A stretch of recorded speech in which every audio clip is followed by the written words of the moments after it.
एक बार एक बड़े से हॉल में बहुत सारे लोग बैठे थे। वहां पर दुनिया का एक बहुत ही बड़ा स्पीकर आने वाला था और सब लोग उनकी बातें सुनने के लिए वहां पर आए थे। लगभग 10 मिनट के बाद वह स्पीकर स्टेज पर आ जाता है और वह बोलता है कि अगर आपने मेरी बात ठीक से सुन ली और समझ ली तो आपकी जिंदगी पूरी तरह से बदल जाएगी। उसके बाद वह अपनी जेब से एक बिल्कुल नया चमकता हुआ 500 रुपए का नोट निकालता है और उसको ऊपर करके सबसे पूछता है कि ये नोट आप में से किसको चाहिए। ये सुनते ही सब लोग अपने अपने हाथ ऊपर कर देते हैं।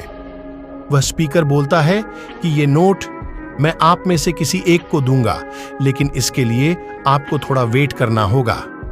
अब वह स्पीकर उस नोट को अपनी मुट्ठी में बंद कर लेता है और थोड़ी देर तक उसको मसलता है। अब उस नए नोट में सल पड़ जाते हैं और वह थोड़ा पुराना सा दिखने लगता है और वह एक किनारे से थोड़ा फट भी जाता है। इसके बाद वह फिर उस नोट को ऊपर करके पूछता है, अब ये 500 का नोट किसको चाहिए। इस बार भी सभी लोग अपने हाथ ऊपर कर देते हैं। तब स्पीकर ने उस नोट को जमीन पर गिरा दिया और उस नोट पर 3-4 बार पैर रख दिया। इससे नोट और भी पुराना हो गया और उस पर थोड़ी मिट्टी भी लग गई थी। फिर उन्होंने उस नोट को ऊपर किया और पूछा कि अब बताओ, अब इस नोट को आप में से कौन लेना चाहता है।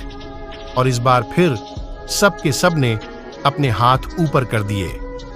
स्पीकर अब नोट को फिर से नीचे जमीन पर गिरा देता है और उसके ऊपर कूद कूद कर उसको दोनों पैरों से रगड़ देता है और उसके ऊपर चाय भी गिरा देता है। अब नोट इतना गंदा हो जाता है कि उसको पहचानना भी मुश्किल होता है। कोई भी उस नोट को देखता तो यही बोलता कि अब यह सिर्फ एक गंदा कागज का टुकड़ा है, अब यह बेकार है, इस दुनिया में इसकी कोई वैल्यू नहीं है। स्पीकर ने एक बार फिर उस नोट को उठाया और ऊपर करके सबसे पूछा, अब इस नोट को कौन लेना चाहता है। और इस बार भी सबके सब ने अपने हाथ ऊपर कर दिए। कितना भी गंदा पुराना मिट्टी में सना हुआ चाय का दाग लगा हुआ हो, लेकिन अभी भी वह 500 रुपए का नोट ही था। जिंदगी कई बार बड़े बड़े झटके देती है। आप एग्जाम में फेल हो जाते हो या जॉब के इंटरव्यू के बाद आपका सिलेक्शन नहीं होता। जब आपका बुरा समय चल रहा होता है और आप सिचुएशन का सामना कर रहे होते हो, उसके बाद आपको लगने लगता है कि आप सफलता के लायक ही नहीं है। आपको लगता है कि दूसरे लोग आपसे बेटर है और आप किसी काम के नहीं हो, आपकी कोई वैल्यू नहीं है।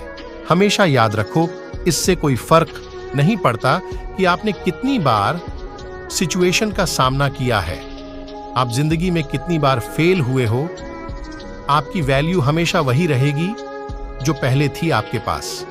कुछ खास है जो दूसरों के पास नहीं है और ये कोई भी आपसे छीन नहीं सकता। अब तक सक्सेस नहीं मिलने से आपकी वैल्यू कम नहीं हुई है। आप अभी भी अपने बारे में कितना भी लो फील कर रहे हो, उससे कोई फर्क नहीं पड़ता। जो लोग आपको अच्छे से समझते हैं वो लोग आपके वैल्यू को उतना ही मानेंगे जितना पहले मानते थे। तो अपनी वैल्यू को समझो और कुछ बड़ा करके दिखाओ। मिलते हैं ऐसे एक और वीडियो में, तब तक के लिए जय हिंद, जय भारत।